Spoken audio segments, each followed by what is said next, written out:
Une fois que vous avez fait l'étape de planification, l'étape suivante, ça va être la pertinence. Vous allez optimiser ou vous allez créer les pages qui répondent aux questions des internautes. Encore une fois, vous avez identifié la question de l'internaute qu'il a dans la tête lorsqu'il tape le mot-clé dans Google. Votre rôle, c'est de mettre la bonne page derrière ce mot-clé. Et ici, on ne parle pas de technique. Pas du tout. On parle de répondre du mieux possible à la question de l'internaute. Et si possible, de répondre mieux que vos concurrents. On n'est pas en train d'imaginer, ok, qu'est-ce que je vais essayer de faire, quelle balise je vais pouvoir mettre, quel élément technique je vais pouvoir faire pour que Google apprécie ma page. C'est pas du tout ça qu'on est en train de faire.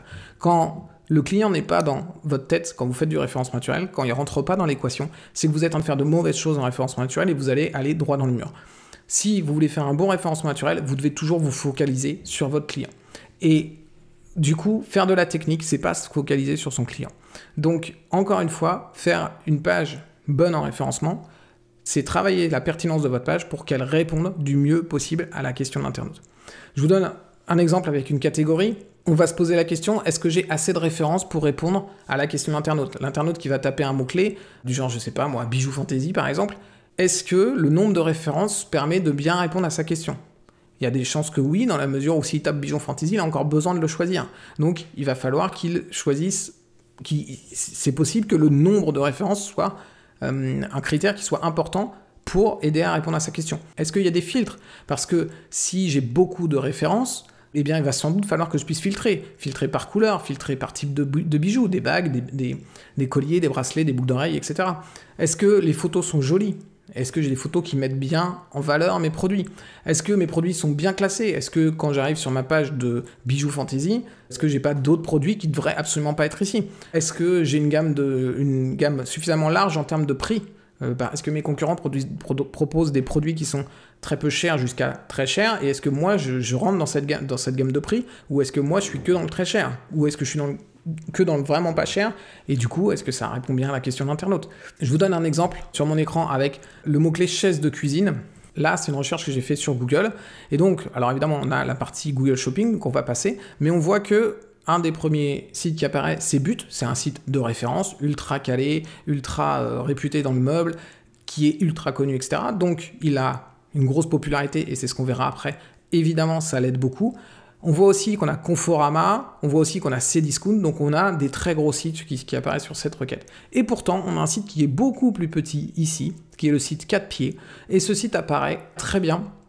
Il apparaît en deuxième position, et parfois il apparaît même en première position. Là, au moment où je fais la vidéo, il est en deuxième position, mais la dernière fois que j'avais regardé, il était en première position. Eh bien, lui, il apparaît ici, alors que finalement, il est beaucoup plus petit que But, il est beaucoup plus petit que Conforama, il est beaucoup plus petit que Cdiscount. Pourquoi est-ce qu'il est capable d'arriver ici? Eh bien parce qu'il est beaucoup plus pertinent que les autres. Si je prends But, on est dans le mot chaise de cuisine. Donc on peut imaginer que les gens veulent acheter des chaises de cuisine. Typiquement, la chaise qui est là, il y a peu de chances que ce soit vraiment une chaise de cuisine. À voir, ça a l'air plutôt d'être une chaise de salle. Et on voit que là, on commence à avoir du fauteuil.